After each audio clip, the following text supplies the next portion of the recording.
य इह सततं तं भजे रामकृष्णं तं भजे ॐ श्री गुरुभ्यो नमः। हरिः ओम्। सहना भवतु, सहनौ भुनक्तु, सह वीर्यं करवावहै, तेजस्विनावधीतमस्तु मा विद्विषावहै। ओम शांति शांति शांति। ओम शन्नो मित्र शन्वरुणः शन्नो भवत्यर्यमा शन्नो इंद्रो बृहस्पतिः शन्नो विष्णुरुक्रमः।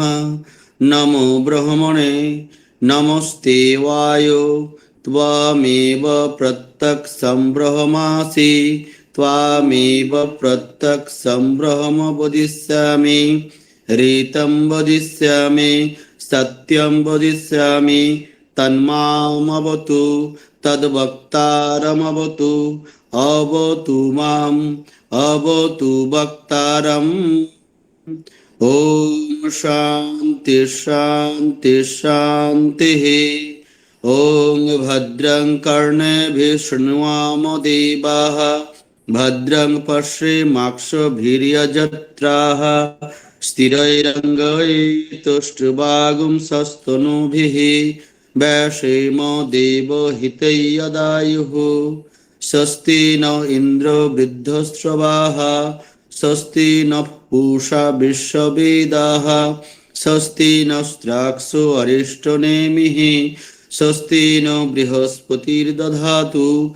ओम शांति शांति शांतिः। ओम नमो ब्रह्मणे नमो वास्त्वग्नये नमः पृथिव्यै नमो औषधिभ्यो नमो वाचे नमो वाचस्पतये नमो विष्णवे बृहते करोमि। ओम शांति शांति शांतिः। ओम तत्सवितुर्वरेण्यं गात्वी यज्ञपते दैवी स्वस्तिरस्तु नः स्वस्तिर्मानुषेभ्यो ऊर्ध्वं जिगातु भेषजं शन्नो अस्तु द्विपदे शञ्चतुष्पदे। ओम शांति शांति शांतिः। ओम असतो मा सद्गमय तमसो मा ज्योतिर्गमय मृत्युर्मा अमृतंगमय। ओम शांति शांति शांतिः। ओम पूर्णमद पूर्णमिदं पूर्णात् पूर्णमुदच्यते पूर्णस्य पूर्णमादाय पूर्णमेवावशिष्यते। ओम शांति शांति शांतिः। हरिः ओम तत्सत्। श्री रामकृष्ण अर्पणमस्तु। ধন্যবাদ ধন্যবাদ। আমরা আবার একবার অনুরোধ করব সকলকে দয়া করে মহারাজের বক্তব্য চলাকালীন কেউ ভিডিও বা অডিও অন করবেন না। আর মহারাজের বক্তব্যের উপর যদি কারো কোনো প্রশ্ন থাকে অনুষ্ঠান শেষে সবার কাছে প্রশ্ন নেওয়া হবে। সবাই চ্যাট বক্সে নিজেদের প্রশ্ন দিতে পারেন বা সরাসরি আনমিউট করে মহারাজজিকে প্রশ্ন জিজ্ঞেস করতে পারেন। এখন আমরা সাদরে আমন্ত্রণ করব মহারাজজিকে প্রণাম জানিয়ে বলবো, মহারাজজি আপনি আপনার বক্তব্য শুরু করুন। আজকের বক্তব্যের বিষয় শক্তি সঞ্চারী স্বামীজির চিঠি।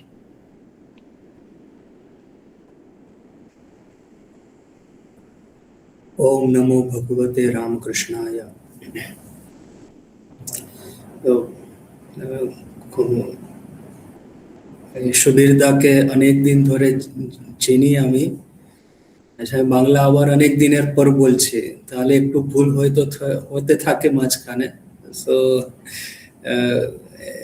মুনমুন্দি আছে, এই সুবীরদা আছে, অনেক দিনের পরিচয়। আমি একটা যখন এই ক্লাসটা স্টার্ট করেছিলাম অনলাইন, তখন একটা জিনিস আমাকে সত্যি আশ্চর্য হয়েছিল যে ঠাকুরমা স্বামীজির কথা আর ওদের জীবন কাহিনী ওর কথা, এই দুটো সম্বন্ধে এতটা আগ্রহ আছে আমাদের কয়েকজন ভক্তদের ভিতর যে রেগুলারলি এরকম সৎসঙ্গ অ্যাটেন্ড করতে থাকে। আর শুধু তা নয়, যাগুলো মানে ডিফিকাল্ট বইগুলো আছে, শ্রী শ্রী রামকৃষ্ণ লীলা প্রসঙ্গ কিংবা এই স্বামী বিবেকানন্দের কমপ্লিট ওয়ার্কস, এইসব বই মানে খুব ভালোভাবে অধ্যয়নও করে। আর এইসব বইয়ের উপর যখন ক্লাস হয় তো খুব মন দিয়ে ওটা শুনে, আর শুধু শুনে না, বুঝতেও পারে। সেটা আমাকে সত্যি আশ্চর্য হয়েছিল। এক সময় ছিল যখন আমি ভাবতাম যে ঠাকুরমা স্বামীজি তো গেলেন, চলে গেলেন, এখন তো ওনার জীবন আর ওনার কাহিনী কথা এই দুটো কি থাকবে কি না। কেন, আমি সেই সময়ে তো বেঙ্গলের বাইরেই ছিলাম অনেক বছর, আমি তো বেঙ্গলি নাই, বুঝতেই পারছেন। তো বাইরে ঠাকুর আর মাকে তো কেউ চিনেই না। স্বামীজি সম্বন্ধে কিছুটা জানা আছে, তবে ওটা একটা পেট্রিয়ট প্রফেট এইরকম স্বামীজির সম্বন্ধে ধারণা। স্বামীজির আধ্যাত্মিক উপদেশ, আর স্বামীজি শুধু একা নেই, ঠাকুর আর মা দুইজনকে নিয়ে তো স্বামীজির সন্দেশ। তো ঠাকুর আর মাকে ছেড়ে শুধু স্বামীজিকে বুঝতে চেষ্টা করে, আর তাও ওনার পেট্রিয়টিক অ্যাসপেক্টটা নিতে চায়। তাহলে কি হয় যে স্বামীজির সম্বন্ধে একটা নেরো থিঙ্কিং ওদের ভিতরে চলে আসে। তো বেঙ্গলে আসার আগে আমি তো তাই ভাবতাম যে ঠাকুর আর মাকে তো হয়তো লোকেরা ভুলেই গেছে, আর স্বামীজির সম্বন্ধে শুধু একটা অ্যাসপেক্ট নিয়ে আছে। কিন্তু দেখছি গত কয়েক বছর ধরে এটা আমার গ্রেট গুড ফরচুন যে এরকম কয়েকজনের সঙ্গে আমার আলাপ হয়েছে, জানাশোনা হয়েছে, যারা ঠাকুর মা স্বামীজি আর আমাদের ভারতীয় সংস্কৃতি এই সম্বন্ধে জানার এত আগ্রহ আছে, আর নিয়মিত রূপে শুনতেও থাকে। তো সুবীরদা আমি দেখছি 2 বছর ধরে এটলিস্ট আমার ক্লাসে আসছে খুব রেগুলার, আর মুনমুনদিকেও দেখছি, তো মানে খুব ভালো। আর আপনারাও আপনাদের ওই এটা গ্রুপ আছে, শুনলাম যে গ্রুপে আপনারা রেগুলার ক্লাসেস অ্যাটেন্ড করেন, ক্লাসেস করেন, সেটা খুব ভালো। ঠাকুরমা স্বামীজি কোনো ম্যাজিক ওয়ান্ড নাই, মানে ওদের কাছে এরকম মিরেকল নাই যে একবার ওদের কথা শুনলাম কিংবা একটা মন্ত্র নিলাম কিংবা কয়েকবার মন্দিরে গেলাম তাতেই আমাদের হয়ে গেল। নিশ্চয় হয়ে যাবে, যদি বিশ্বাস থাকলে হয়ে যাবে। কিন্তু বেশিরভাগ লোকের কি হয়, ধীরে ধীরে করে সংস্কারটা কাটতে হয়। এই সংস্কার কাটার প্রক্রিয়াটা অনেকবার আমরা ভাবি যে কি কাটবে কি না, কেন যে দুটো কথা শুনে আসছি এই সংস্কার নিয়ে। যদি মহাপুরুষের স্পর্শ পেয়ে গেলাম তাহলে তৎক্ষণাৎ কেটে যাবে যতগুলো সংস্কার আছে, সেটা একটা কথা আছে। তারপর একটা কথা আছে, যেমন ঠাকুরের কথা, একটা গাছের নিচে 2 জন ঋষিমুনি তপস্যা করছিলেন, নারদ মুনি ওখান থেকে যাচ্ছে, ওরা জিজ্ঞাসা করলেন মুনিরা যে আপনি বৈকুণ্ঠ লোকে যাচ্ছেন, ভগবানকে জিজ্ঞাসা করবেন যে আর কত বছর তপস্যা করতে হবে। তো যখন নারদ মুনি ফিরত এলেন তখন উনি বললেন যে এই গাছের উপর যতগুলো পাতা আছে তত জন্ম আপনাকে তপস্যা করতে হবে। তো এই কথা শুনে একজন তো খুবই ডিপ্রেস হয়ে গেলেন, কিন্তু আর একজন ছিলেন উনি খুব খুশি হয়ে গেলেন, এই বলে যে না, কখনো না কখনো তো আমাদের মুক্তি নিশ্চয়ই হবে। তো দেখুন এই দুটো কথা আমরা শুনতে আসছি। হয়তো যদি মহাপুরুষের স্পর্শ পেয়ে গেলাম, ক্ষণমিহ সজ্জন সঙ্গতি রেখা ভবতি ভবার্ণব তরণে নৌকা। ক্ষণমিহ, শুধু এক ক্ষণের জন্য একজন সজ্জন সাধু পুরুষের সঙ্গ পেয়ে গেলাম, পুরো এই নৌকা যেটা আছে ভবসাগরটা পার করে দেব, সেটা একটা ধারণা আছে। না হয় একটা ধারণা আছে জন্ম জন্মান্তর ধরে আমাদের তপস্যা করে যেতে হবে। আমার নিজের যেটা বিলিফ আছে দেখুন, ঠাকুরের, মায়ের আর স্বামীজির কথা ও কাহিনী, এই দুটোতে যদি আমাদের ইন্টারেস্ট বসে যায়, আর যদি আমরা নিয়মিত রূপে সৎসঙ্গ করে এই কথা কাহিনী শুনতে থাকি, ওটার উপর স্মরণ মনন নিধিধ্যাসন করতে থাকি, যদি এটার উপর যেমন মহাবাক্য বিচার আছে, তো ঠাকুর মা স্বামীজির কথা ও কাহিনীর উপর একটু চিন্তন করতে থাকি, তাহলে বোধ হয় আমাদের বেশি দূর নাই এই যে যেটা আমার গন্তব্য স্থান। একবার আমার ট্রেনিং সেন্টারে ভজনানন্দজি আমাদের আচার্য ছিলেন, এখনো আছে, এখন তো vice president, most revered vice president হয়ে গেছে আমাদের সঙ্গে, কিন্তু তখন আমাদের আচার্য ছিলেন। আর ভজনানন্দজি যখন শেখায় খুব ধীর গম্ভীর ভাবে শেখায়, আর এত ডিপ সব ফিলোসফিক্যাল পয়েন্ট খুব ধ্যান দিয়ে শুনতে হয়, একটু মিস করলে পুরো উপর থেকে যাবে। তো উনি একদম গম্ভীর হয়ে কথা বলছে বেদান্তের কথা, কোনো একটা ডিফিকাল্ট সাবজেক্ট, হঠাৎ একটু হেসে বললেন যে আমরা যদি মুক্তি নাও পাই আর শুধু রামকৃষ্ণ লোকেও যাই, তাতেও আমাদের কোনো ক্ষতি নেই। আমি এই কথা শুনে তো বিস্ময়ে অবাক হয়ে গেলাম, ভজনানন্দজির পক্ষে এরকম কোনো একটা লাইটলি কোনো কথা বলা, আর তাও ভক্তি নিয়ে, সেটা একটা মানে, কিন্তু দেখুন এই যারা মহাপুরুষ আছে আমাদের সঙ্গে, ভক্তি জ্ঞান দুটো আছে, অনেক সময় ভক্তিটা এরা চাপিয়ে থাকে আর শুধু জ্ঞানের দিকটা দেখায়। তো আমার যেটা মনে হয়, নিত্য নিয়মিত এটা সৎসঙ্গ করে আমাদের এইটা রামকৃষ্ণ লোকে যাওয়া, সেটা কোনো অসম্ভব থাকবে না, সহজ হয়ে যাবে। তো উইথ দিস প্রিএম্বল, আর সবাইকে আমি রিকোয়েস্ট করব যে এরকম সৎসঙ্গ করতে থাকবেন। অনলাইনও অনেক হয়, এই এখন তো শুনছি। আর যাদের যদি সুবিধা হয়, বাড়ির কাছে যদি কোনো আশ্রম থাকে, তো ওখানে গিয়ে যদি কিছুটা সময় আপনি মন্দিরে বসতে পারেন, সাধুদের সঙ্গে গল্প করতে পারেন, তাহলে খুব ভালো হবে। উইথ দিস প্রিএম্বল, এই পত্রটা আমি একটা সিলেক্ট করেছি, স্বামীজির চিঠি, লেখা হয়েছে 6th এপ্রিল 1897। এখন যারা স্বামীজির জীবন সম্বন্ধে জানেন, ওরা জানেন যে 1896 এর একেবারে লাস্ট উইকে স্বামীজি কলম্বোতে চলে এসেছে, আর 1897 এর প্রারম্ভে উনি ভারত ভ্রমণ প্রারম্ভ করেছে। দক্ষিণ থেকে প্রারম্ভ করে রামনাথ, এইসব চেন্নাই ওটা ক্রস করে কলকাতাতে এসেছে, আর তারপর কলকাতা থেকে নর্থ ইন্ডিয়াতে গেছে।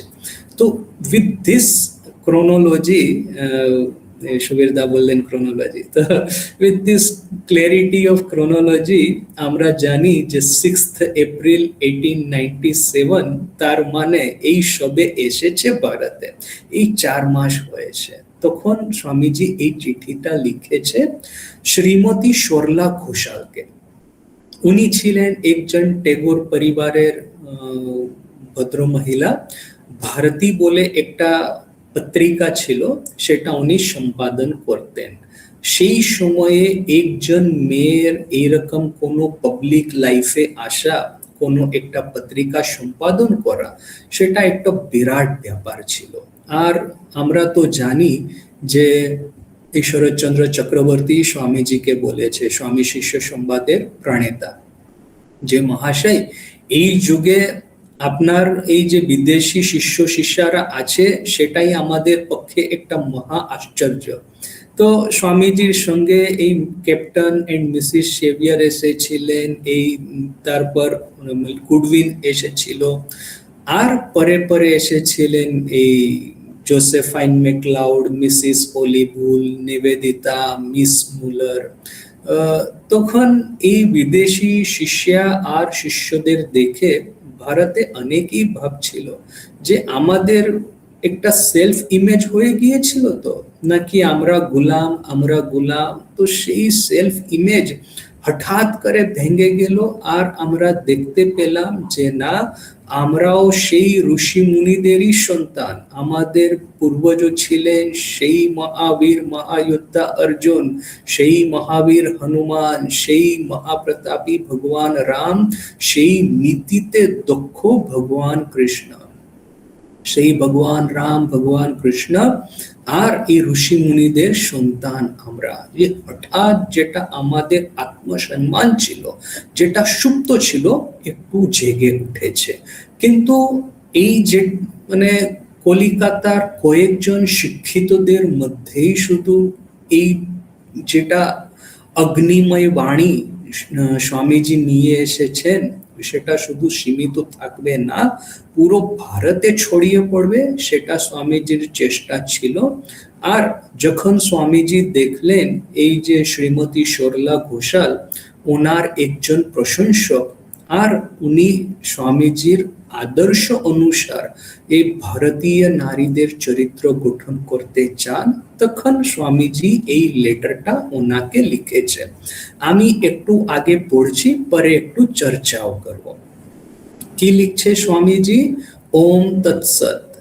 মান্যবরাসু মহাশয়ার প্রেরিত ভারতী, সেটা পত্রিকার নাম, ভারতী পাইয়া বিশেষ অনুগ্রহিত বোধ করিতেছি, এবং যেই উদ্দেশ্যে আমার ক্ষুদ্র জীবন নষ্ট হইয়াছে, তাহা যে ভবদিয়ার ন্যায় মহানুভবাদের সাধুবাদ সংগ্রহ করিতে সক্ষম হইয়াছে, তাহাতে আপনাকে ধন্য মনে করিতেছি। দেখুন, এই সাধু বাংলা মানে অলমোস্ট সংস্কৃতের মতন স্বামীজি লিখছে।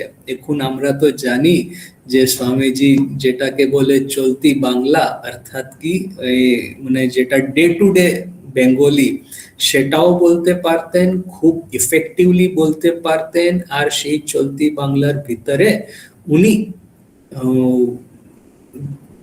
ডিপ ফিলোসফিক্যাল মেসেজও দিতে পারতেন। তো সেটাও স্বামীজির ক্ষমতা ছিল। আর এই সাধু বাংলা, এই সংস্কৃত বেঙ্গলি, এটার ভিতরে দিয়েও স্বামীজি খুব গহন কথা বলতে পারতেন। এই জীবন সংগ্রামে নবীন ভাবের সমুদ্গাতার সমর্থক অতি বিরল।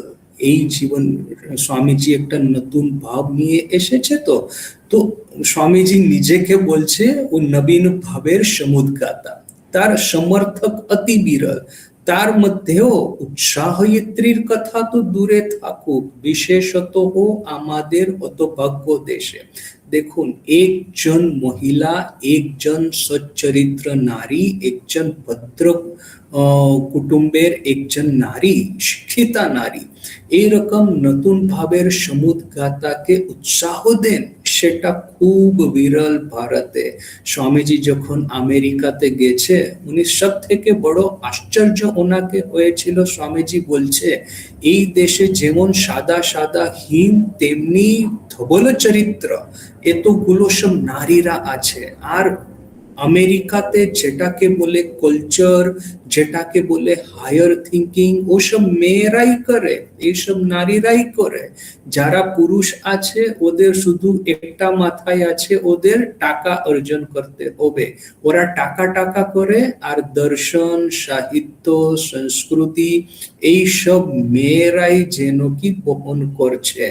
ওরাই যেন যারা দর্শন সাহিত্যতে যারা নিপুণ, ওদেরকে পৃষ্ঠপোষকতা মেয়েরাই করে। তো আমেরিকাতে তো স্বামীজি দেখেছেন সচ্চরিত্র উচ্চ শিক্ষিতা নারী সমাজকে একটা হায়ার স্টেশনে নিয়ে যাচ্ছে।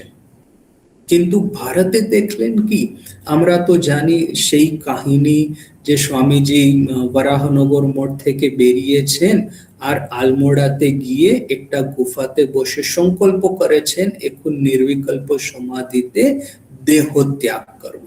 কিন্তু তখনই একটা নিদারুণ সমাচার ওনার কাছে এসেছে যে ওনার নিজের বোন আত্মহত্যা করেছে।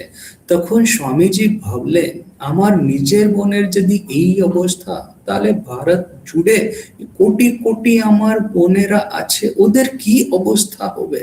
তাহলে স্বামীজি লিটারালি আর মেটাফরিক্যালি হিমালয় থেকে নিচে নামলেন আর ভারত ভ্রমণ প্রারম্ভ করলেন।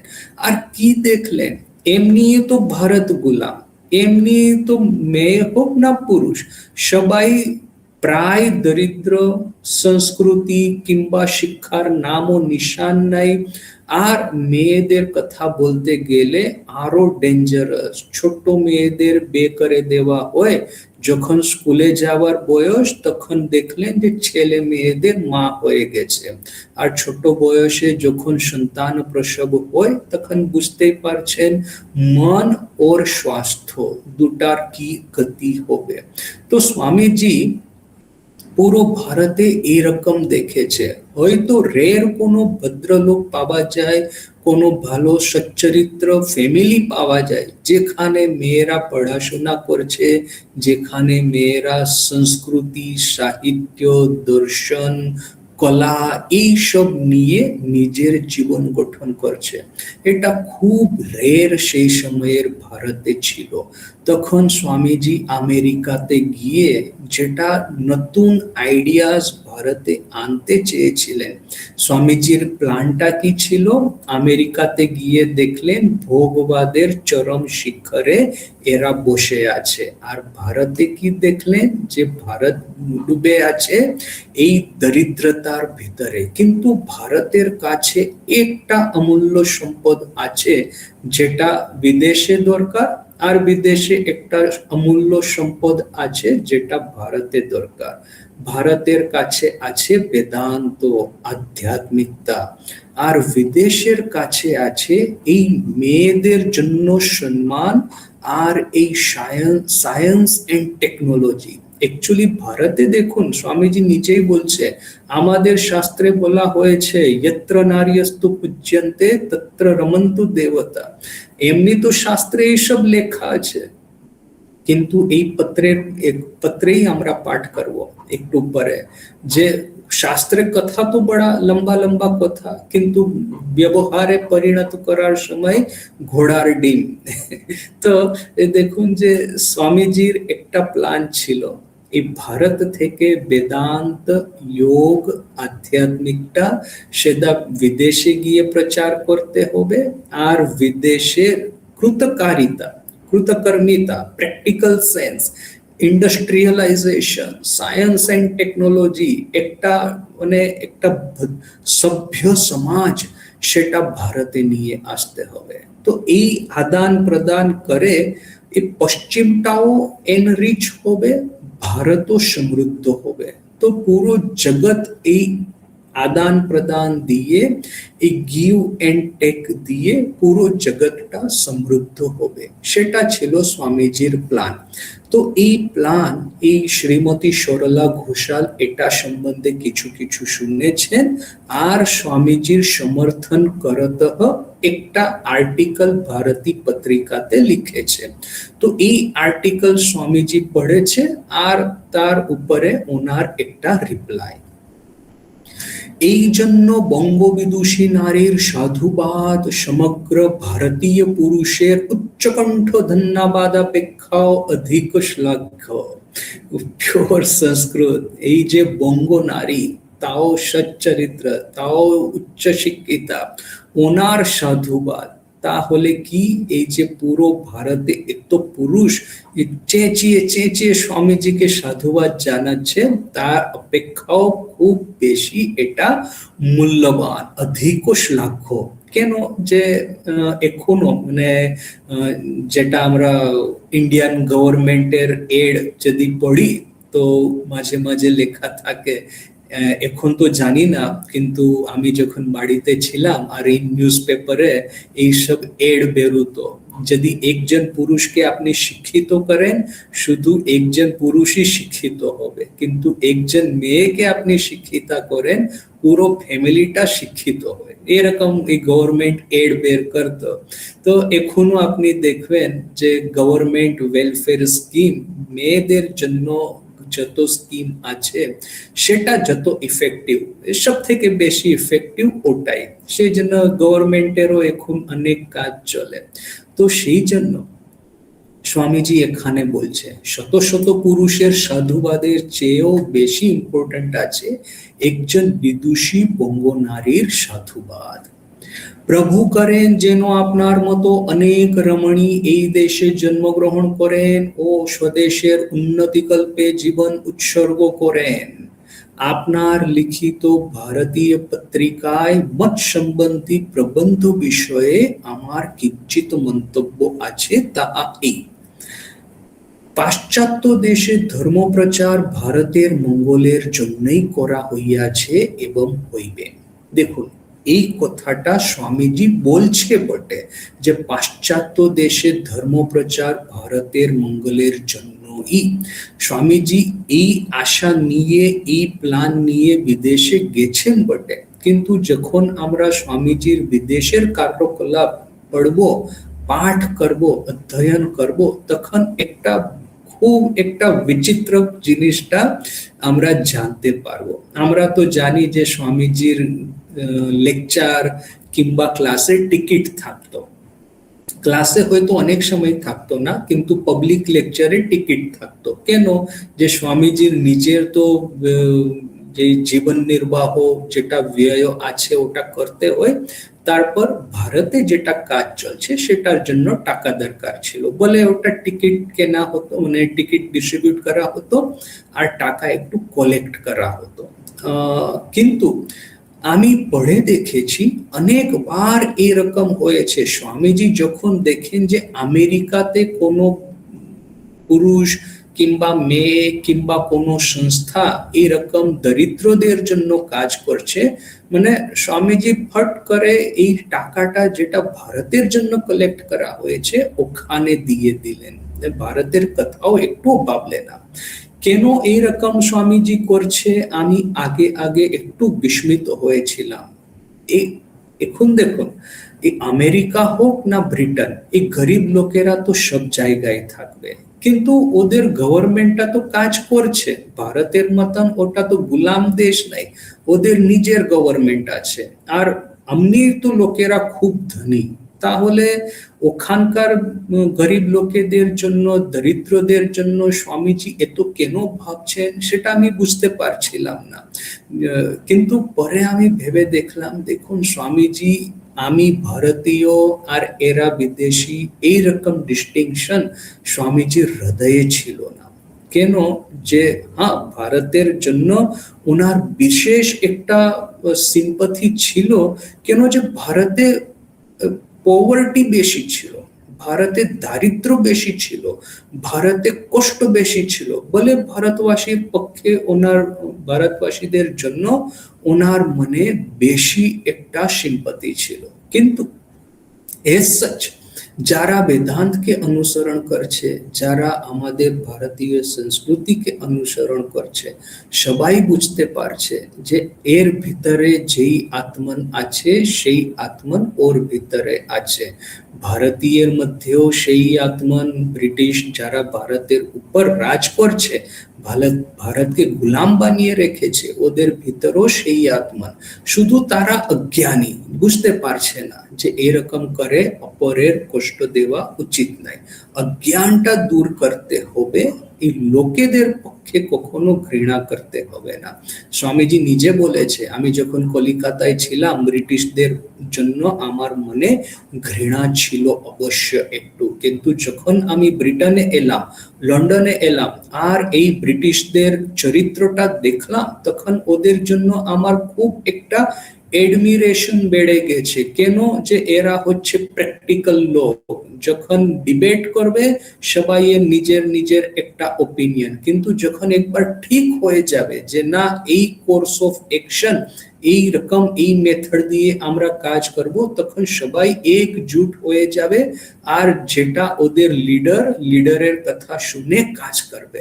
সো সেই সংঘবদ্ধ হয়ে লিডারের আজ্ঞাবহ হয়ে কাজ করা, সেই প্র্যাকটিক্যাল সেন্স এই ব্রিটিশদের স্বামীজি দেখেছে আর স্বামীজি ওটার জন্য ওদের এডমায়ার করেছে। তো দেখুন, মায়েরও একটা কথা আছে যে এক সময় মা কাশিতে ছিলেন আর মায়ের সেবক একজন ছিলেন, ওনার একজন মহারাজ সন্ন্যাসী, উনি আগের জীবনে পূর্বাশ্রমে ছিলেন ক্রান্তিকারী।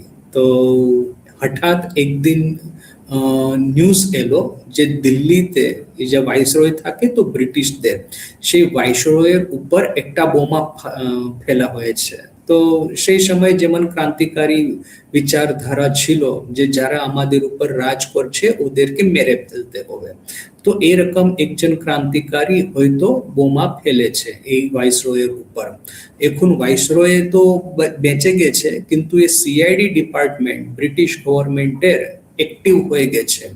আর ওদের মানে একজন ক্রান্তিকারীকে ধরলে তো হবে না, পুরো ভারত থেকে ক্রান্তিকারী বিচার দ্বারা শেষ করে দিতে হবে।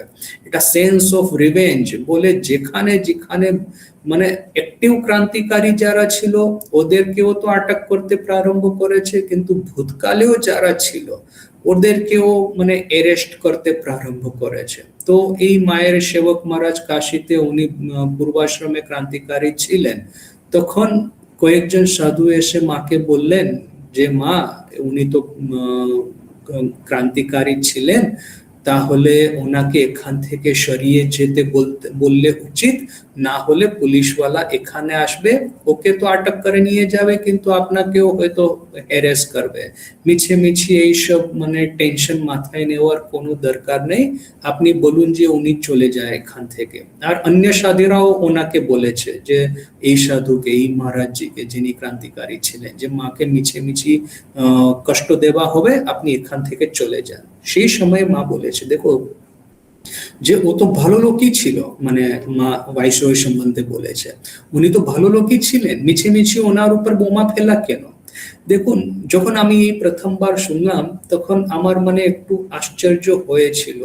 গত পূর্ব যতবার জগদম্বার আগমন হয়েছে, কিসের জন্য হয়েছে? অসুর সংহারের জন্য, হরিনাশের জন্য, শত্রু নাশের জন্য। এই শুম্ভ নিশুম্ভকে মেরে ফেললে, এই যে রক্তবীজের বধ করলে, এই যে মহিষাসুর দমন করলেন, এইটার জন্য তো, রাক্ষসদের মানে হত্যা করার জন্যই তো মায়ের আগমন হয়েছে, বধ করার জন্যই তো মায়ের আগমন হয়েছে। কিন্তু এইবার দেখুন মায়ের আগমন কিসের জন্য হয়েছে? ভারতের পক্ষে তো ব্রিটিশরা তো রাক্ষসী ছিল, কিন্তু তবুও ওদের পক্ষে মানে চিফ রাক্ষস, মানে ভাইসরয় মানে কি, মানে মনস্টার ইন চিফ ভারতের পক্ষে। তো এই রাক্ষসের জন্য মা এরকম বলছে, ও তো ভালো লোকই ছিল, ওর উপর বোমা ফেলা কেন? তো দেখুন, যখন গম্ভীরানন্দজি মহারাজের মায়ের জীবনী আমরা পড়ি তো অনুক্রম ওটা যে পূর্ব ভূমিকাতে মহারাজজি বলেছেন যে এইবার মায়ের আগমন হয়েছে সংশয় রাক্ষস নাশ করার জন্য। আমাদের হৃদয়ের ভিতরে অপরের পক্ষে যেটা দ্বেষ আছে, আমাদের হৃদয়ের ভিতরে একটা ঘমণ্ড আছে, একটা সুপিরিয়রিটি কমপ্লেক্স আছে, এই সব নাশ করার জন্য এইবার মায়ের আগমন হয়েছে, ঠাকুরের আর স্বামীজির হয়েছে। তো এই যে কামিনী কাঞ্চনের প্রতি আমাদের আকর্ষণ নাশ করার জন্য, এই যে ষড়রিপু বলে কিংবা অষ্টপাশ বলে কিংবা পঞ্চক্লেশ বলে, ওটার বধ করার জন্য মায়ের, ঠাকুরের আর স্বামীজির আগমন এইবার হয়েছে। তো সেই জন্য যদিও এখানে স্বামীজি বলেছে যে পাশ্চাত্য দেশের ধর্ম প্রচার ভারতের মঙ্গলের জন্যই করা হইয়াছে এবং হইবে, কিন্তু সঙ্গে সঙ্গে এই পুরো কনটেক্সটটা মনে রাখতে হবে। স্বামীজির চিন্তাধারা, স্বামীজির হৃদয় পুরো জগতের জন্য ছিল। যখন বিদেশে গেছে ওদেরকে ওটার জন্য শেখায়নি, আমি তোমাদের বেদান্ত শেখাচ্ছি, তোমরা তাড়াতাড়ি আমাকে টাকা দিয়ে দাও, আমি ইন্ডিয়াতে পাঠিয়ে দেব না, স্বামীজির এটা অ্যাটিটিউড ছিল না। ওদের জন্য সম্পূর্ণ সহানুভূতি ছিল বলেই তো আজ আমাদের বিদেশে রামকৃষ্ণ মিশনের বেদান্ত সোসাইটিদের দেখবেন যে এত হেলদি প্রচার হচ্ছে, আর ওনারা আমাদের রেসপেক্টও করেছে। না হলে শুধু একটা ট্রানজেকশনাল অ্যাটিটিউড নিয়ে স্বামীজি যদি যেতেন, ভারতের কল্যাণের জন্য এসেছি, যত তাড়াতাড়ি হোক টাকা দিয়ে দিন, আমি এখান থেকে পালাবো, এরকম যদি থাকতো তো স্বামীজি নিজে এত রেসপেক্ট কখনো পেতেন না। টাকা পেয়ে যেতেন হয়তো, কিন্তু রেসপেক্ট পেতেন না। তো সেই জন্য এই স্টেটমেন্টটাকে উইদিন দ্যাট কনটেক্সট আমাদের দেখতে হবে। পাশ্চাত্যরা সহায়তা না করিলে যে আমরা উঠিতে পারিব না, ইহা চির ধারণা। দেখুন, এই সেন্টেন্সটা কিন্তু খুব ইম্পর্টেন্ট। স্বামীজি পরেই বলবেন যে আমাদের সেন্স অফ যে মানে সংঘবদ্ধ হয়ে কাজ করা আর লিডারের আজ্ঞাবহ হওয়া, সেই কথাটাই যেন আমরা ভুলে গেছি। সবাইয়ের নিজের নিজের একটা অপিনিয়ন আছে। স্বামীজির সেই ফেমাস উদাহরণ যে মানে কতটা এই লবস্টার একটা জারের ভিতরে ও ভরে আছেন, যদি একটা উপরে উঠার চেষ্টা করছে, অন্যেরা মিলে ওটা পা ধরে ওকে আবার টেনে আনছে নিচে। তো এই যে জেলাসি আছে, ঈর্ষা আছে, সেটা হিংসা বাংলাতে, তো এই হিংসা এই আমাদের মনে এত ডিপ ঢুকে গেছে যে আমরা নিজের মতো নিজের উন্নতি নিজের উন্নতির চেষ্টাই করতে পারছি না। তো সেই জন্য এখানে স্বামীজি বলছে যে লিডারশিপ তো একটা চাই, বিদেশির দেখে যদি আমরা হয়তো একজুট হতে পারি, যেমন এই শরৎচন্দ্রের কথা যে মহাশয় এইবারে তো সব থেকে বড় আশ্চর্য এই যে বিদেশিরা আপনাকে ফলো করছে। তো যদি এটা দেখে ভারতবাসীর একটু উদ্দীপনা হয়, একটু যদি ইন্সপিরেশন পায় যে হ্যাঁ বিদেশিরা ফলো করছে স্বামীজিকে, তাহলে আমরা কেন করব না। সেই রাজা মহারাজের গ্রামে একটা ভোজন সমারোহ করা হয়েছিল, আগেই জমিদাররা খেয়ে গেলেন, পরে এই কুলি মজদুররা বসে আছে, তো এই যে আচার ওদেরকে সার্ভ করা হলো, তো এরা বলছে যে এটা কি জিনিস আচার, তো ওরা বলছে এটা আচার বলে, তো এরা তো কখনো খায়নি বেচারা। তাহলে ওরা জিজ্ঞাসা করছে যে বাবুরা খেয়ে গেছে কি এটা আগে, তো বলছে হ্যাঁ খেয়ে গেছে। তাহলে যদি বাবুরা খেয়ে গেছে সেই কালে তো ভালোই হবে, তাহলে দাও আমাদের। তো মানে কেন স্বামীজিকে ফলো করতে হবে, কেন সংঘবদ্ধ হতে হবে, কেন লিডারের আজ্ঞাবর্তী হতে হবে সেটা জানি না, কিন্তু যখন বিদেশিরা করছে সেই কালে এটা ভালোই হবে বলে যদি এরকম ইন্সপিরেশন পাই। এই দেশে এখনো গুণের আদর নাই, অর্থবল নাই, এবং সর্বাপেক্ষা শোচনীয় এই যে কৃতকর্মতা প্র্যাকটিক্যালিটি আদৌ নাই। উদ্দেশ্য অনেক আছে, উপায় এ দেশে নাই। আমাদের মস্তক আছে, হস্ত নাই। আমাদের বেদান্ত মত আছে, কার্যে পরিণত করিবার ক্ষমতা নাই। আমাদের পুস্তকে মহাসাম্যবাদ আছে, আমাদের কার্যে মহাভেদ বুদ্ধি। মহানিস্বার্থ নিষ্কাম কর্ম ভারতেই প্রচারিত হইয়াছে, কিন্তু কার্যে আমরা অতি নির্দয়, অতি হৃদয়হীন, নিজের মাংসপিণ্ড শরীর ছাড়া অন্য কিছুই ভাবিতে পারি না। দেখুন কত পাওয়ারফুল কথা স্বামীজির। বিশুদ্ধানন্দজি মহারাজ যখন উনি স্টুডেন্ট ছিলেন, জিতেন যুবক জিতেন, তো এই জিতেন মহারাজ একবার ঠিক করলেন জয়রামবাটি যাবে, আর অনেকেই নিরস্ত করেছে, রাস্তাটা দুর্গম, তারপর ডকেতের মাঝখানে খুব ভয় আছে, ওরা শুধু টাকা কেড়ে নেবে না, তোমাকে মেরেও ফেলবে, ওখানে যাবে না। তো এরকম করে নিরস্ত করার লোকেরাও ছিল, তো সবাইকে অবজ্ঞা করে সেই young Jiten, 8th president of Ramakrishna mission স্বামী বিশুদ্ধানন্দজি ভবিষ্যর, তো তখন স্টুডেন্ট, তো এই ইয়ং জিতেন ওই জয়রামবাটি যাচ্ছে বটে, কিন্তু মনের ভিতরে এই একটা ভাব, যদি কেউ আমাকে মায়ের সঙ্গে ইন্ট্রোডিউস করে দেওয়ার থাকে কেউ, তাহলে ভালো হবে। কেন যে আমি তো একেবারে অচেনা মায়ের পক্ষে জয়রামবাটিতে যাও, তো মা নিশ্চয়ই জিজ্ঞাসা করবে কে তুমি, কোথায় থেকে এসেছো, কেন এসেছো। আর ওনাকে একটু অ্যালার্টও করে দেওয়া হয়েছিল জিতেন মহারাজকে। এখন তো সবাই জানে যে ব্রিটিশ গভর্নমেন্ট এই যারা ক্রান্তিকারী ওদের উপর ব্রিটিশ গভর্নমেন্টের একটা কড়া নজর। তো এখন একজন ইয়ং ছেলে কলকাতা থেকে এত পাড়া গায়ে আসছে, তার মানেটাই এই যে স্বামীজির ফলোয়ার, মায়ের দর্শন করতে এসেছে, স্বামীজির ফলোয়ার, ইয়ং আছে, আশিষ্ট, দৃঢ়িষ্ট, বলিষ্ঠ বুদ্ধি আছে, দেহ সুস্থ আছে, তার মানেই ক্রান্তিকারী। ও যখনই যেমনি যাবে জয়রাম পার্টি, তেমনি এই সিআইডি, এই পুলিশ ওদের সব ওর পিছনে লাগবে।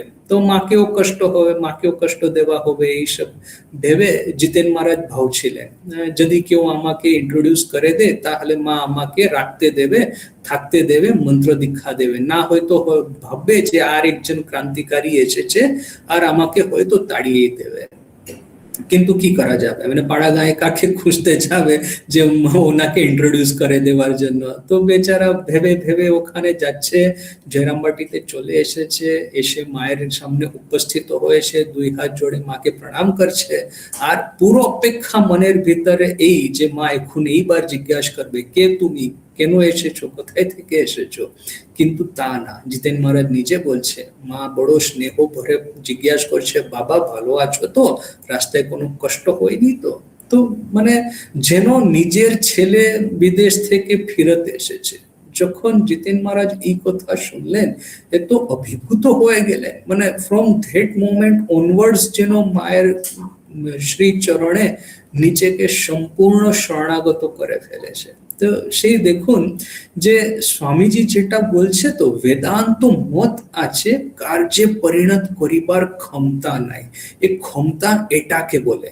বেদান্ত মতের মানে কি, সর্বম খলবম ইদম ব্রহ্মন অহম ব্রহ্মাস্মি তত্ত্বমসি, তার মানে যত জীবিত জিনিস আছে, মৃতদেহ আছে, কিংবা মানে জড় পদার্থ কিংবা জীবন্ত পদার্থ, যা কিছু দেখছেন সবাইয়ের ভিতরে ব্রহ্ম আছে। এই ব্রহ্ম সমুদ্রের বিভিন্ন লহর মাত্র, নাম রূপ আলাদা, ভিতরের জিনিস তো একটাই। তো এটা আমাদের বেদান্ত শেখাচ্ছে। আর এই বেদান্ত শিখে না আমরা কে বলি যে এটা ডোম, এটা বাগদি, এটা এই, এটা সেই, এসব কি কথা। এই ওখানে মায়ের বাড়িতে এই নলিনী ছুঁড়ে ছুঁড়ে রুটি দিচ্ছে, একজন ডোম নাকি বাগদি ছিল, কাজে বোধ হয় এই আমজদি বেচারা খেতে বসেছে আর নলিনী ছুঁড়ে ছুঁড়ে রুটি দিচ্ছে। মা বলছে এটা কি করছিস, দাও আমাকে দাও, ছেলেকে এরকম করে কি খেতে দিতে হয়। বলে মা তত স্নেহ ভরে নিজের হাতে রুটি পরিবেশন করছে। আর যখন মা এদের মানে জুঠা পরিষ্কার করে, এটা পরিষ্কার করে, তখন এই নলিনী বলছে মা তোমার জাত যাবে, কি করছো এটা। তো দেখুন তখনকার সমাজের ভিতর এইরকম একটা জড়বাদ প্রবেশ করে দিয়েছে যে বেদান্ত আছে একটা, ভারতের মতন বেদান্তের ফিলোসফি পুরো জগতে কোথাও নাই।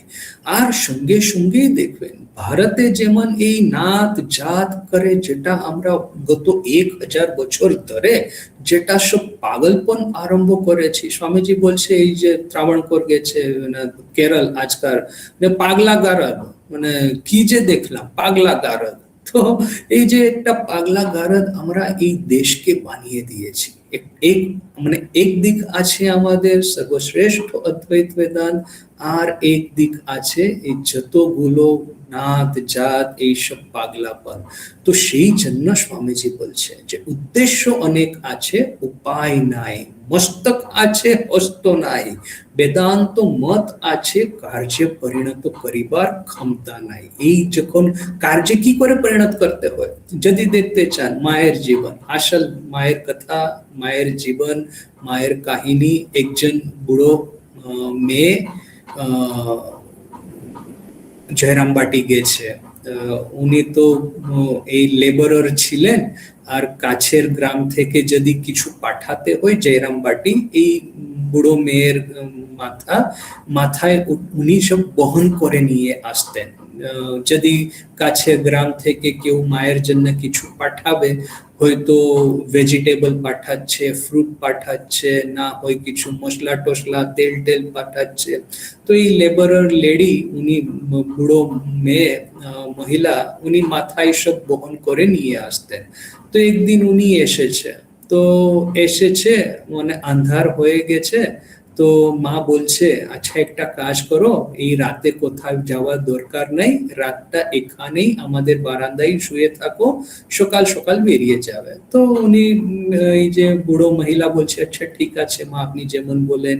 মা একটা চাটাই স্প্রেড করে দিয়েছে বারান্দায়, এই যে লেবারার উনি মহিলা শুয়ে আছে। এখন হয়েছিলটা কি, যে এমনিও তো বয়স হয়ে গেছে বয়স্কা, তারপর ম্যালেরিয়া হয়েছিল। আর আমাদের মতন তো লাক্সারি নাই যে মানে অসুখ হয়েছে বলে ছুটি আজকে কাজে যাব না, কাজে যাবে না তো খেতে কে দেবে। তাহলে মানে ম্যালেরিয়াও হয়েছে, তবুও এইসব মাথায় বহন করে নিয়ে এসেছে। এখন যখন শুয়েছে প্রায় বেহুশি হয়ে গেছে, আর আষাঢ়ে পাথারিটা নোংরা করে ফেলেছে চাটাইটা। তো মায়ের যেমন হ্যাবিট, অতি প্রত্যুষে অতি সকালে উঠেছে, উঠে দেখছে যে এই মহিলা এরকম করে বিছানাটা নোংরা করে ফেলেছে। তো মা ভাবলেন যে এখন যদি অপরেরা উঠবে, এই নলিনী টলিনী যারা সবাই মাথায় খুব গরম, আর যদি দেখবে যে এরকম করেছে, ও বেচারিকে এমন যন্ত্রণা দেবে, এমন ওর মানে এ করবে, নিন্দা করবে, ও বেচারি খুব কষ্ট পাবে। তো মা মানে আস্তে আস্তে এই মহিলাকে বলছে যে একটা উঠুন, আর এখন তো সূর্যোদয় এখন হবেই, আপনি ঠান্ডা ঠান্ডা একটু বেরিয়ে যান, মানে তাড়াতাড়ি আপনি গ্রামে পৌঁছে যেতে পারে। আর আঁচলে একটু মুড়ি টুড়ি দিয়ে দিয়েছে। ওই মহিলাও বুঝতে পেরেছে যে নিজে নোরা করেছে, কিন্তু যখন মায়ের এইরকম মানে ভরসাপ্রদ কথা শুনতে পেয়েছে, খুব মানে খুশি হয়ে ওখান থেকে চলে গেছে। তারপর দেখুন মা নিজেই সেই বিছানাটা পরিষ্কার করছে, এই চাটাইটা ক্লিন করে পুকুরের পাড়ে শুকুতে দিয়েছে। আর সেই সময় তো গোবর এইসব লেপা হতো, সকাল সকাল সবাইয়ের ওঠার আগে গোবর লিপে দিয়েছে এই বারান্দায়। আর কাউকে কিছু বলছে না, যখন সবাই উঠলো তো কিছু দেখতে পেল না, ও তো দেখছেন যে সেই মহিলাটা চলে গেছে, তো চলে গেছে ঠিক আছে। তারপর কিন্তু মায়ের যারা সঙ্গিনীরা ছিল তার ভেতরে একজন জিজ্ঞাসা করতে আরম্ভ করেছে, এ তো সকাল সকাল গোবরকে লিপেছে। তখনই পুরো কাহিনীটা বাইরে এলো। দেখুন এই যে বেদান্ত মত আছে, কিন্তু কার্যে পরিণত করতে হবে, এই সহৃদয়টা তো রাখতে হবে। আমাদের হৃদয়টা এত বিশাল হয়ে যাওয়া উচিত, কোনো কারুর প্রতি আমাদের ভিতরে দ্বেষ থাকলে হবে না, কারুর প্রতি আমাদের মনে একটুও এনমিটি থাকলে হবে না। আমি একজন বলে যেটা একটা ঘমণ্ড সম্পূর্ণরূপে ত্যায্য করতে হবে। নিজের হৃদয়টা একেবারে সমুদ্রের মতন হয়ে যাওয়া উচিত, তবেই তো আমরা বেদান্তকে ফলো করছি, না হলে তো কিসের বেদান্ত। মুখে সব লম্বা লম্বা কথা, ঠাকুর যেমন বলছে এই পণ্ডিত গুলো কয়েকজন পণ্ডিত এই খুব শকুনির মতন হাওয়াতে খুব উঁচুতে উঠে, কিন্তু নজর সব সময় পাহাড়ের দিকে। তো এরকম যদি না হয়ে যায় আমাদের পক্ষে, যে না আমরা আধ্যাত্মিক, আমরা ধর্ম করি, আমরা খুব একটা শ্রদ্ধালু ভক্ত, মুখে এইসব লম্বা লম্বা কথা, আর অপরের জন্য আমাদের হৃদয়ে বিদ্বেষ ভাব, অপরের জন্য আমাদের মনে একটা এনমিটির ভাব, এটা যদি না হয় সেটা আমাদের খুব ঠিক ঠিক মনে রাখতে হবে। তারপরেও আছে স্বামীজির, কিন্তু আজকে এই পর্যন্ত থাক। শান্তি শান্তি শান্তি। অসাধারণ আমরা শুনলাম স্বামীজির চিঠির উপর। এবার আমরা প্রশ্নোত্তর পর্বে যাব। উপস্থিত যারা রয়েছেন তাদের কারো কোনো প্রশ্ন থাকলে আনমিউট করে মহারাজকে আজকের আলোচনার বিষয়ের ভিত্তিক কোন প্রশ্ন করতে পারেন। আর যদি কেউ চ্যাট বক্সেও লিখে দিতে পারেন আপনাদের যদি কোনো প্রশ্ন থাকে। তার আগে একটা ঘোষণা, আমরা online platform Young Soldiers of Swamiji, দেশের বিভিন্ন প্রান্ত থেকে আমরা অনলাইনে জয়েন করি এবং স্বামীজির 4টে যোগের উপর আমরা নিজেদের ক্যাপসুল প্রোগ্রাম নিজেদের তৈরি হওয়ার জন্য এবং তৈরি করার জন্য, স্বামীজির সেই বি অ্যান্ড মে, তার জন্য আমরা ব্রতী হয়ে এগিয়ে চলার চেষ্টা করছি। আমরা সকালে 1 ঘন্টা এবং সন্ধ্যেবেলা আধ ঘন্টা আমরা এই বিষয়ের উপরে করি। এছাড়া আমরা বিভিন্ন অন্যান্য প্রোগ্রাম, যেমন এই তত্ত্বমসির মতো দ্বিসাপ্তাহিক শিক্ষামূলক প্রোগ্রাম, গীতা পাঠের অনুষ্ঠান, সংস্কৃত শিক্ষা ইত্যাদি কার্যক্রম করে থাকি। এছাড়াও আমরা দরিদ্র নারায়ণ সেবার জন্য কিছু কিছু কাজকর্ম সারা বছরই করে থাকি। ঠিক আমাদেরই মতো আর একটা গ্রুপ রয়েছেন মায়েদের, যেটা একই ভাবে কাজ করে চলেছে, সম্পূর্ণভাবে মায়েদের দ্বারা পরিচালিত সারদাই নারী জাগরণ। তারাও এইভাবে কাজ করে যাচ্ছে। আপনাদের মধ্যে যদি কেউ জয়েন করতে চান, আমাদের গ্রুপের ব্যাপারে ইন্টারেস্টেড থাকেন, নিজের নিজের ফোন নাম্বার এই চ্যাট বক্সে দিতে পারেন, আমরা পরে যোগাযোগ করে নেব। এখন প্রশ্নোত্তর পর্বে যদি কারো প্রশ্ন থাকে প্রশ্ন করুন আনমিউট করে। মহারাজ প্রণাম। হ্যালো। হ্যাঁ বলুন, শোনা যাচ্ছে মহারাজ, বলুন। হ্যাঁ মহারাজ প্রণাম। সর্বপ্রথম বলি, আমার নাম জয়দীপ সেনগুপ্ত, আমি নকশালবাড়ি থেকে বলছি। আমার কালকে উচ্চ মাধ্যমিক পরীক্ষা, আমি সকালবেলা পড়ে নিয়েছি আপনার আজকে ক্লাসটি অ্যাটেন্ড করব বলে। আমার প্রশ্নটা হচ্ছে গীতা থেকে। আমরা গীতায় 18 নম্বর অধ্যায় 66 নম্বর শ্লোকে দেখি যে ভগবান বলছেন যে সর্বধর্ম পরিত্যাজ্যম মামেকম শরণম ব্রজ অহম ত্বম সর্ব পাপেভ্যো মোক্ষয়ামি মা শুচা। এবার কোন ধর্মটা আমাদেরকে মানে ছেড়ে ভগবানের কাছে যেতে হবে এটাই বুঝতে পারছি না। যে ভগবান বলছে ধর্মটা ত্যাগ করো, তুমি আমার শরণাপন্ন হও, এবার কি ধর্ম ত্যাগ করবো? এখানে ধর্মের ডেফিনেশনটা হচ্ছে নিজের নিজের ডিউটি। দেখুন, মহাভারতে ভীষ্মের একটা উক্তি আছে যে এই ক্ষত্রিয় ধর্ম কত ক্ষতি করেছে ওনাকে। যখন দ্রৌপদীর অপমান হচ্ছিল তখন কিছু বলতে পারেনি, কেন? যে রাজার আজ্ঞাবহ হয়ে থাকতে হবে। রাজা ছিলেন, আপনার তো জানি, দুর্যোধনের ফাদার। তো দুর্যোধন যখন এই কুকার্য করছে, ওনার নিজের ফাদার কি করে কিছু বলবে? তো এই ভীষ্মটা হচ্ছে এই রাজার আজ্ঞাবহ, এই ক্ষত্রিয় ধর্মটা ওনাকে কিছু করতে দিচ্ছে না। দ্রোণাচার্য বলুন, ভীষ্ম বলুন, ভীষ্ম পিতামহ বলুন, সবাই এত বয়োজ্যেষ্ঠ, তবুও দ্রৌপদীর অপমান নিজের চোখের সামনে হওয়া সত্ত্বেও কিছু মানে নিন্দা করতে পারছে না, মানে এটা স্টপ করতে পারছে না। তো এটা যখন এই ধর্মটা, ক্ষত্রিয় ধর্মটা, যে এটা তোমাকে করতেই হবে, এটা তোমার অব্লিগেশন, এটা তোমাকে করা উচিত, তো ভগবান কৃষ্ণ বলছে ওই সব ছেড়ে আমার শরণাগত হও।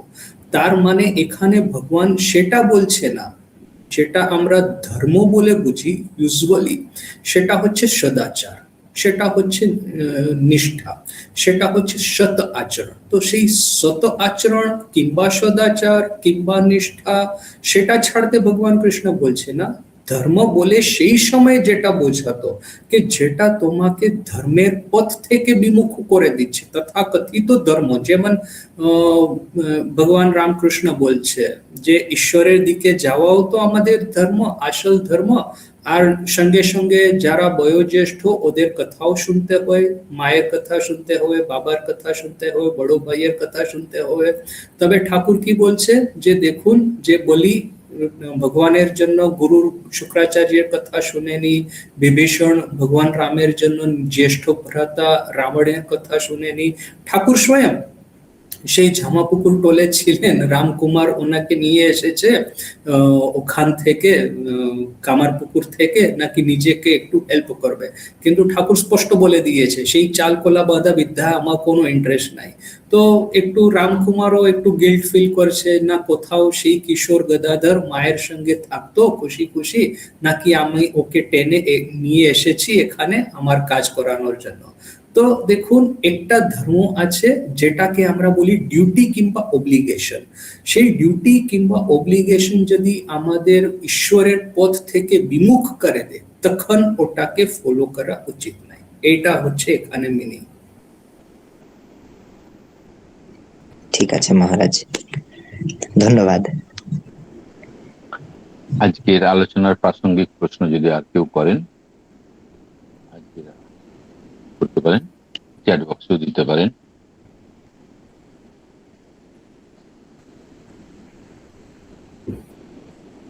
প্রণাম মহারাজজি। মহারাজজি, আমি বলছি যে তখন যে স্বামীজি তার মানে যখন ওয়েস্টার্নে গেছিলেন, আমেরিকাতে গেছিলেন, তার মানে তখন তো আমাদের দেশ থেকে তখন ওখানকার দেশের মহিলারা তো অনেক অ্যাডভান্স। তখন সেই হিসাবে কি স্বামীজি আমাদের দেশের মহিলাদের কি ওইভাবে অ্যাডভান্স হতে বলছিলেন, মানে ওখানে যে লেটারটা যেটা আপনি পড়লেন? স্বামীজি ওদের ইমিটেশন করতে বলছে না, বলছে ওদের কাছ থেকে প্রেরণা নিতে হবে। না হলে তো স্বামীজি বলেই দিয়েছে নিজের ওই লেকচারে যে মা সীতার চরিত্র সব সময়ের জন্য লেখা হয়ে গেছে। ভারতীয় নারীর আদর্শই হচ্ছে মা সীতা আর এখন মা শারদা। তো নিজেকে উন্নত করতে হবে, সেটা প্রেরণা নিতে ওদের কাছে বলছে। ওদের ইমিটেশন করতে বলছে না, কপি পেস্ট করতে বলছে না। আচ্ছা, মানে it's saying that we should try to follow them. We should try to upgrade ourselves like them. আচ্ছা আচ্ছা মহারাজ, আপনি একটা জায়গায় পাঠিয়েছিলেন না, আপনি লেটারটা যেটা পাঠালেন নিজের রাস্তায়। আচ্ছা, নিজের রাস্তায়। আচ্ছা, আপনি এক জায়গায় ওখানে লেটার দিতে পাঠিয়েছেন মা ক্লাসে, জাপানে শুনিয়েছিলাম সে দেশের বালিকাদিগের বিশ্বাস এই যে যদি ক্রিয়া পুত্তলিকাকে হৃদয়ের সহিত ভালোবাসা যায় সে জীবিত হইবে। মানে এটা কি তাহলে? এটা এখানে ক্রিয়া পুত্তলিকা ওয়ার্ডটা সেটা মেয়েদের জন্য নাই, মানে নারী জাগরণের মানে কনটেক্সটে এটা বলা হয়নি, এটা ভারতের জাগরণের কনটেক্সটে বলা হয়েছে। ভারতের এই অবনতি হয়েছে, যারা ভারতবাসী নিজেদের দেশকে যদি ভালোবাসলে ভারতের আবার উন্নতি হবে। আচ্ছা, তার মানে এখানে ক্রিয়া পুত্তলিকা হলো ইজ ইন্ডিকেটেড টু ওম্যান, মানে মেয়েদেরকে বলা হয়েছে, ইন্ডিকেটেড টু ভারত দেশ। ভারত দেশ। আচ্ছা, আর জাপানি বালিকা কখনো পুতুল ভাঙে না, এখানে পুতুলটা কি? সেই ভারত দেশেরই কথা হচ্ছে, প্যাট্রিয়টিজম। কি ভারত, অনেকে তো ভারতের নিন্দা করে, আজকেও করছে, আমিও অনেকবার করি হয়তো, যে দেখুন চায়নাকে দেখুন, এ তো আগে এগিয়ে চলে যাচ্ছে, আমরা পড়ে আছি।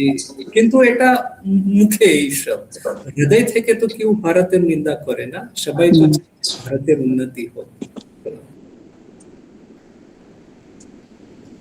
ঠিক আছে মহারাজ। মহারাজ প্রণাম মহারাজজি। আমার একটা কোয়েশ্চেন ছিল, মানে আজকের টেক্সট থেকে না, বাট এটা হচ্ছে যোগাবশিষ্ট সার থেকে ছিল, যে দেব আছে তৃষ্ণার ন্যায় দুঃখদায়ী অন্য কিছুই নাই, কিন্তু জ্ঞান তৃষ্ণাও তো পড়ছে। যদি আমি হচ্ছে আধ্যাত্মিক জ্ঞানের প্রতি যদি আমি আকৃষ্ট হই, তাহলে তো সেটা আমাকে দুঃখ দিচ্ছে না।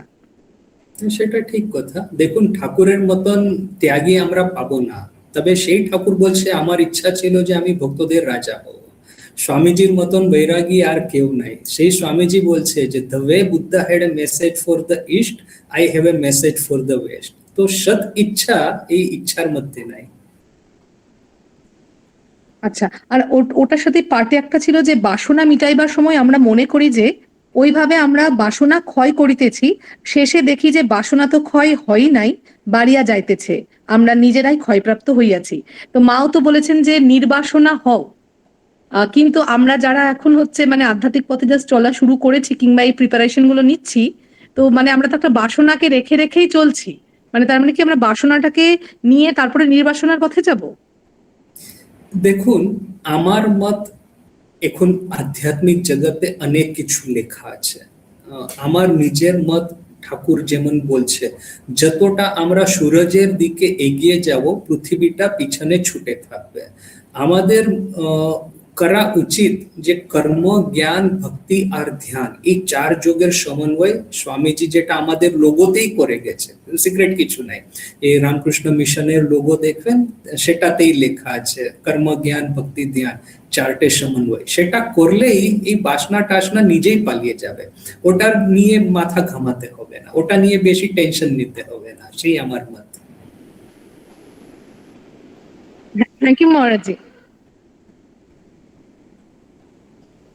আমার মনে হয় আর বোধহয় কারো কোনো প্রশ্ন নেই।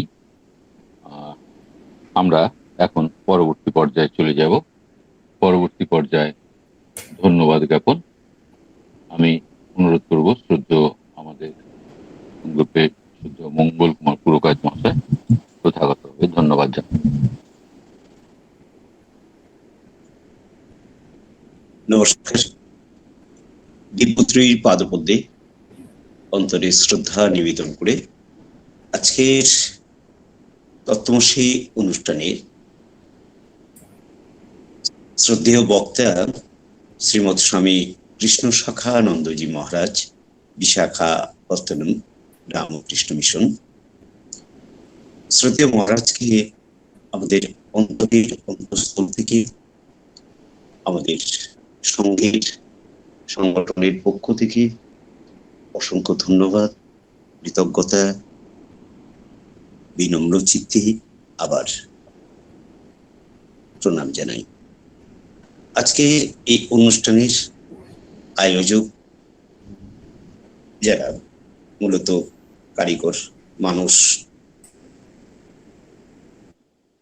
আমাদের মানসবাবু, সুবিরদা, আমাদের পিনাকি যে শান্তিমন্ত্র পাঠ করলো আর সঞ্চালনা করলেন যিনি, এবং শেষে সমাপ্তির সঙ্গে যিনি করবেন, সকলকে আমার অন্তর থেকে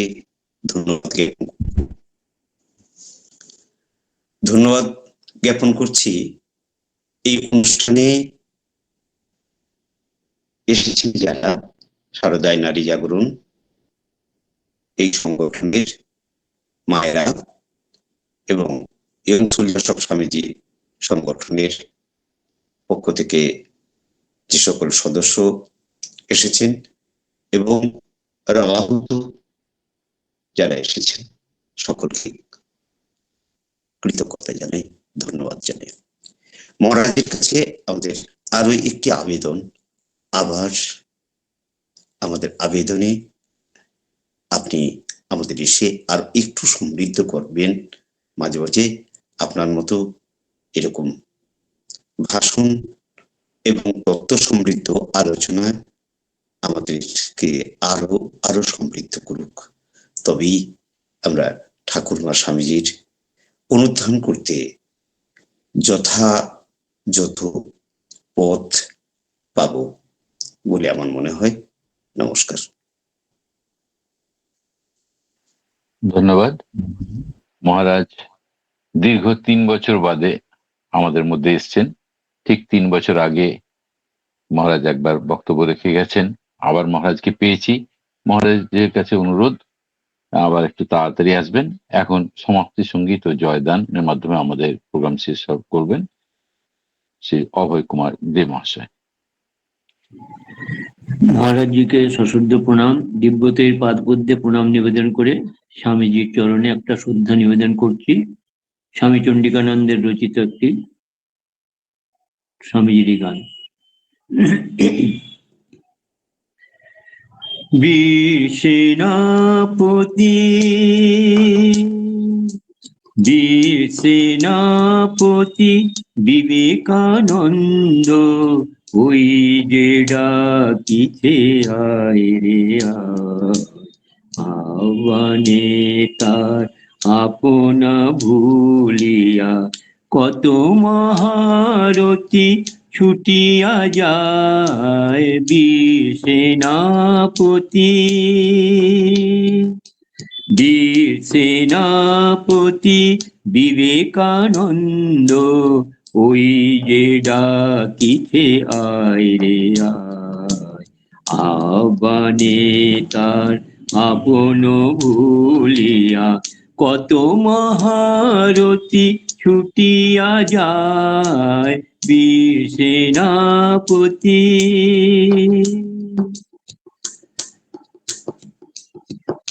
আত্মত্যাগের অগ্নিমন্ত্রে দীক্ষিত হয়ে নবীন তন্ত্রে, আত্মত্যাগের অগ্নিমন্ত্রে দীক্ষিত হয় নবীন তন্ত্রে, ভোগবাদ যা দ্বৈত দলিতে ভোগবাদ জাত দৈত্য দলিতে আপনা শোকিতে কে যাবি আয় বীর সেনাপতি।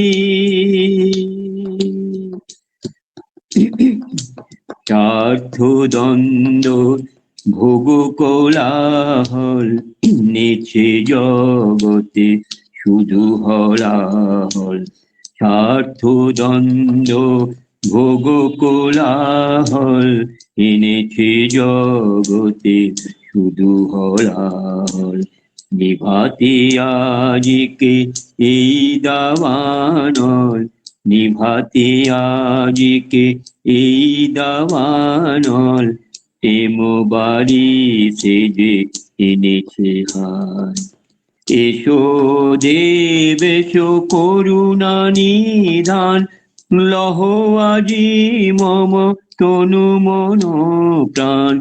এসো দেব এসো করুণা নিধান, লহ আজি মম তনু মন প্রাণ। কৃপা করি করো হে আশিস দান, কৃপা করি করো হে আশিস দান।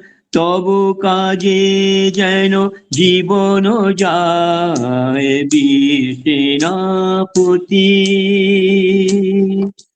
বীর সেনাপতি বিবেকানন্দ, ওই যে ডাকিছে আয় রে আয়।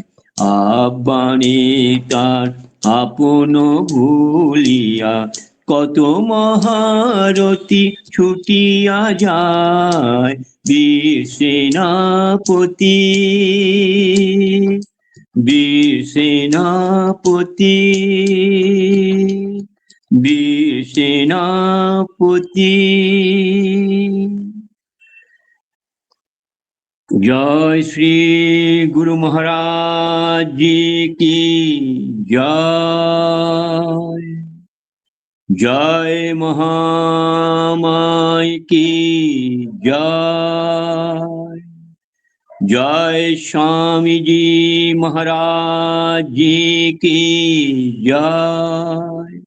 জয় গঙ্গা কল্যাণেশ্বরী সরস্বতী মাই কি জয়। জয় কালী মাই কি জয়। জয় ঠাকুর, জয় মা, জয় শ্রী।